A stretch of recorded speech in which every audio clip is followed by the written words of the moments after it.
그런데 말입니다. 저는 왜 멀리 할수록 좋다는 이 경찰서에 오늘 와 있는 걸까요? 그것이 알고 싶은데 말입니다. 여러분 안녕하세요. 화중진담 최대원입니다. 10월 21일 경찰의 날을 맞아서 대한민국 강력계 형사의 전설 한 분을 만나러 이곳까지 찾아왔습니다. 오늘 화중진담 주인공 누구지 궁금하시죠? 지금 저와 함께 진실의 방으로 들어가 보겠습니다.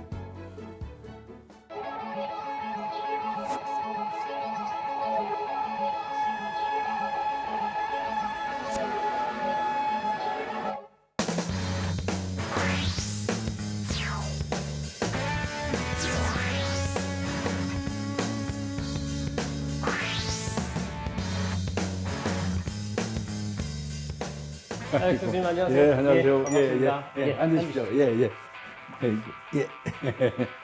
네, 교수님 반갑습니다. 아이고, 반갑습니다. 네, 32년 동안 사건 현장을 누빈 베테랑 형사시고 또 지금은 한국범죄학연구소 네, 연구위원이시죠. 그렇습니다. 네, 김복준 교수님, 여기서 제가 질문을 당하는 게 아니고 예. 질문을 하는 입장이라 참 다행스럽고요. 그렇습니다. 네. 오늘은 제가 그렇습니다. 예, 답변을 예. 좀 해 주시기 바랍니다. 예. 자, 제가 듣기로 경찰 동료들이나 또 네. 이 범인들이 우리 교수님께서 형사로 활동하실 때 에이즈 형사, 악질 형사 이런 다양한 별명들을 붙였다고 하더라고요. 맞습니다. 왜 그랬을까요? 뭐 부끄럽지 않은 별명이고요. 그럼. 뭐 악질 형사는 범인의 관점에서 보시면 맞을 것 같습니다.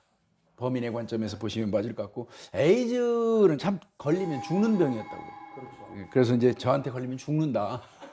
그래서 이제 뭐 그런 그 별명을 붙였는데 형사로서는 굉장히 영광스럽게 생각해도 될 별명들인 것 같습니다. 예.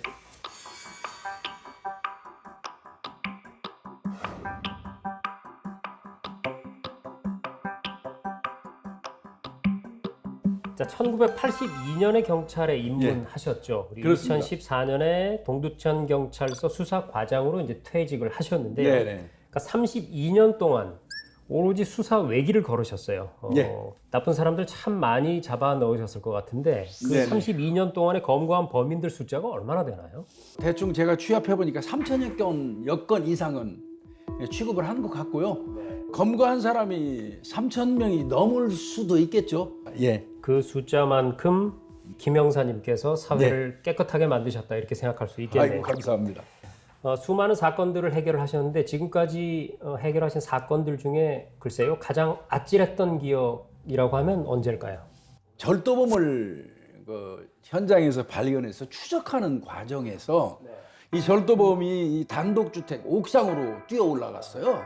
이제 그걸 뒤따라서 갔는데 뭐 잘 아시겠지만 예전에 지은 집들은 옥상에서 옥상 사이 폭이 2, 3m에 불과해요. 계속 옥상을 점핑하면서 도주를 하는 겁니다. 그러니까 뭐 옥상 추격이 시작된 건데요.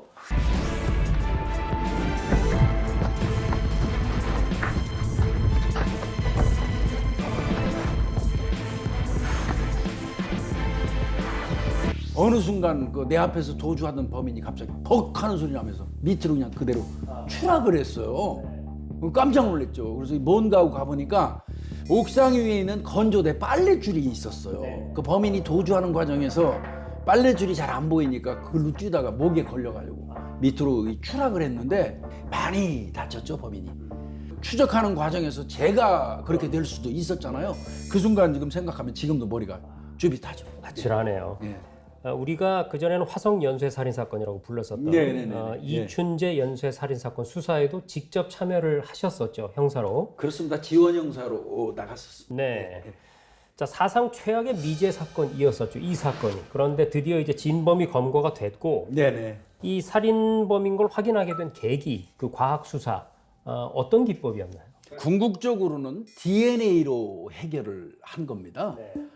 예전에 이제 이 경찰 우리나라 이 DNA 수사 기법이 굉장히 미진하고 열악했었어요. 그래서 그때 영화에 보면 미국으로 보내고 뭐 이런 그렇습니다.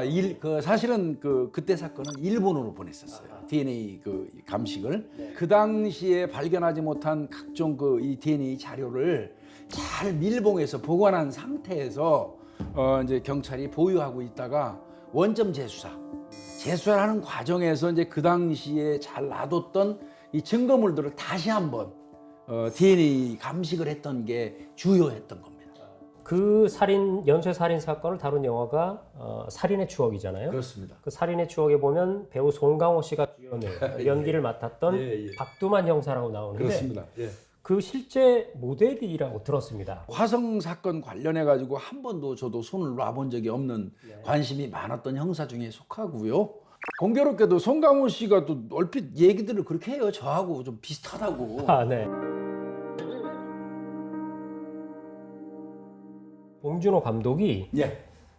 교수님을 직접 찾아와서 그 당시 얘기를 취재를 했다고 들었는데 그 얘기 맞습니까? 그거는 그 당시에 화성 사건 수사에 참여했던 그 수사관들을 찾아다니면서 자료를 수집하고 조사를 했던 게 맞고요. 저 역시 그런 인터뷰에 응해서 몇 가지 제가 자료를 제공한 거는 있습니다. 팁을 준 거는 있습니다. 그 당시에 경찰에는 교양수부라고 해가지고 다이어리 형태의 어떤 그 노트가 지급이 안 됐어요. 형사들이 전부 다 문방구에서 수첩사다 썼습니다. 예, 근데 그때쯤에 보니까 농협에서는 다이어리가 지급이 돼요. 직원들한테 참 좋았거든요. 그래서 이제 우리 그 연말 되면 그 막내 형사가 가서 농협에서 그걸 몇 권씩 얻어오고 그랬거든요. 그리고 그 얻어온 그 공책에다가 그 영화 보면 송강호 씨가 거기에 사진도 붙여놓고 뭐 메모도 해놓고 하는 게 넘어가는 게 보이지 않습니까? 그거 이야기를 했는데 그게 나왔어요. 그대로. 요 얼굴들 중에 그놈 있어? 범인? 그 예전에 제가 처음 갔을 때는 국가에서 볼펜도 지급이 안 됐어요. 수갑도 제 돈 주고 샀었는데. 수갑도 또 지급되는 수갑이 하도 고장이 자주 나서 범인들이 자주 풀고 도망을 하니까 미군 부대 주변에 있는 데 가지고 그 돈 주고 그때 월급의 반 정도를 주고 미제 수갑을 사서 자랑스럽게 차고 다녔던 그런 기억도 있습니다. 32년 동안 굉장히 강력하고 잔인한 그런 사건들을 계속 접해 오셨을 텐데 말이죠. 네네. 오랫동안 경찰 일을 하시면서 직업병 같은 게 분명히 있으실 것 같은데요. 형사분들은 어떤 직업병이 있나요? 많이 있어요. 직업병 본인이 근무했던 어느 장소를 이렇게 걸어가다 보면 범죄 지도가 머리에 그려지는 거예요. 아, 여기서는 몇 년도에 살인 사건 났었는데 또 지나가다 보면 아, 여기서는 예전에 여기 퍽치기 사건이 났었는데 이런 범죄 지도 그려지는 그런 현상들도 좀 있고요. 저도 직업병이 있기는 해요. 두리번거린다. 그래서 집사람이 너무 두리번거린다고 이제 나이도 먹었는데 어디 다니면서 제발 좀 두리번거리지 말라고. 두리번거리는 게 이제 어떤 직업병처럼 습관이 됐어요. 그리고 이제 차 넘버 번호 외우는 습관. 지금도 저는 그게 잘 안 됩니다. 차 타고 다니면서 조금만 이상하면 그 차 번호를 꼭 적고는 해요. 손바닥에. 직업병이고 이게 치유 안 될 것 같습니다. 우리 김복준 교수님 근처에서는 뺑소니 사건은 뭐 어림도 없겠습니다. 아, 그거는 보인다면 제가 추적까지 할 용의가 있습니다. 네. 예. 자, 이제 형사는 은퇴를 하셨잖아요. 그렇습니다. 예. 이런 문구가 있죠. 미치도록 잡고 싶다. 영화를 소개하는 문구 중에 하나인데 형사들의 심정을 잘 표현한 문구라고 생각합니다. 이제는 형사는 그만두셨지만 이렇게 한번 질문 드려보고 싶네요. 지금 현재 미치도록 잡고 싶은 게 있다면 뭔가요? 있습니다. 예. 증거도 확보가 안 되고 정말 꼭 잡고 싶었던 범인이 있었습니다. 저한테는 평생 동안 한이 된 사건이 하나 있는데요. 포천 여중생 매니큐어 살인 사건이라는 게 있습니다.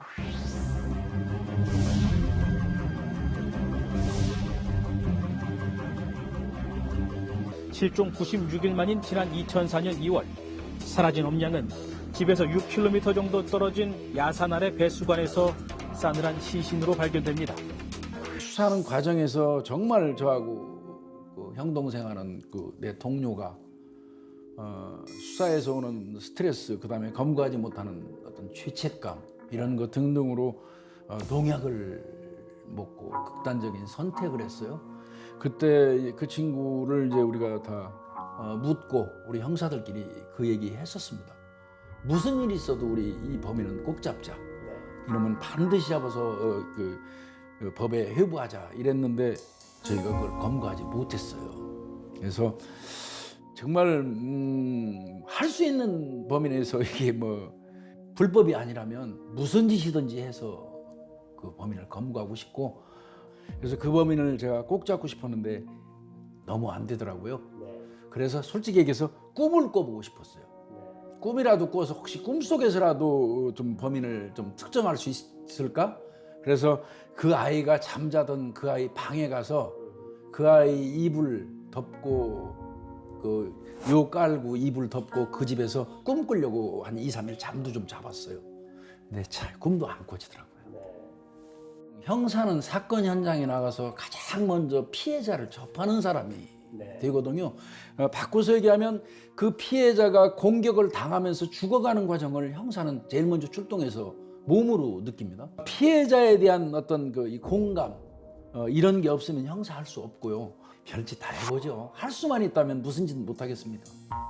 여전히 포기하지 않고 있습니다. 형사가 포기하는 순간 범인은 편하게 잠자거든요. 그렇게는 못하게 할 겁니다.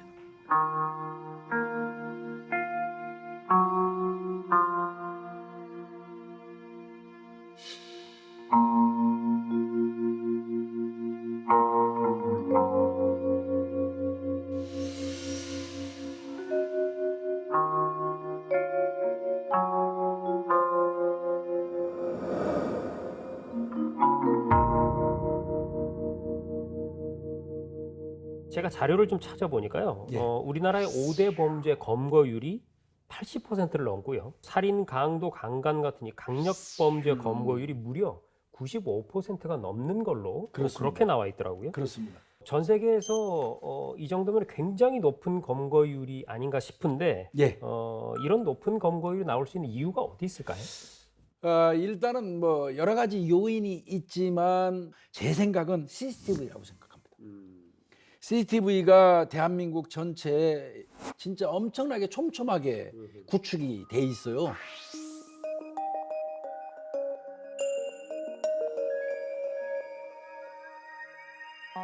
고화질 CCTV에 덜미가 잡혔습니다.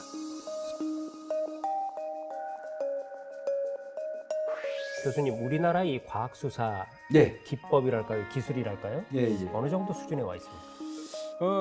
DNA 같은 거는 사실 화성 사건, 이춘재 살인 사건이 났을 때 우리나라의 그 DNA 유전자 감식 기법은 거의 제로 상태였습니다. 그 유전자 채취한 걸 일본으로 보내가지고 일본에서 이제 그 결과를 받아보기도 했었는데, 그때 우리가 할 수 없었던 게 뭐였냐면요. 아주 좁쌀처럼 조그만 미세한 어떤 이 물질 DNA를 채취는 할 수 있었는데 그거를 시료 삼아가지고 실험을 할 수가 없었어요. 즉 말하면 증폭 기술이 없었던 겁니다. DNA. 근데 지금은 DNA 증폭 기술이 대한민국이 세계적으로 상위 클래스에 있고요. 이제 그런 부분. 그 다음에 이제 특히 지문 관련된 거는 아마 세계에서 우리가 1위일 겁니다. 그래서 뭐 쓰나미 사태 때라든지 지진 사태 때 시신을 신원 파악하는 데 있어서 대한민국 경찰들이 현장 나가가지고 맹활약하고 있지 않습니까? 자체 개발도 많이 했어요. DNA, 지문 채취 기법 같은 거. 과학수사 기법이 도입된 지가 34년 됐다고 그렇습니다. 들었습니다. 예. 이제 방금 말씀해 주신 것처럼 대한민국 경찰의 과학수사 수준 예. 놀라울 정도로 발전을 했는데요. 예. 듣기로는 이제 치안도 수출을 한다고 들었거든요. 예. 그 얘기 좀 들려주시죠. 말레이시아 같은 데서는 이제 우리나라 과학 수사 시스템 전체 이 움직이는 작동하는 시스템 원리 같은 거를 수입을 해갔어요. 경찰 수사 연수원이라고 그래서 사복 형사들 교육하는 학교가 있습니다. 거기서 제가 강의도 가끔씩 하는데 거기에 뭐 이란이라든지 몽골, 말레이시아, 인도네시아 이런 데 등등에서도 수사관들이 위탁 교육을 옵니다. 그래서 우리나라 선진 과학수사 기법을 배워가고요. 이 말씀은 꼭 하나 드려야 되겠네요. 설해마을 사건 아실 겁니다. 2006년 7월 서울 설해마을에서 드러났던 영아 살해 사건. 프랑스인 부부가 아기 둘을 숨지게 하고 3, 4년간 냉동실에 보관한 게 드러나 큰 충격을 줬습니다. 설해마을 사건이 났을 때 우리 정부에서 이미 프랑스로 귀국한 용의자를 신병을 요구할 때 프랑스 정부에서 한국의 DNA 기법이라든지 과학 수사를 아주 무시했었습니다.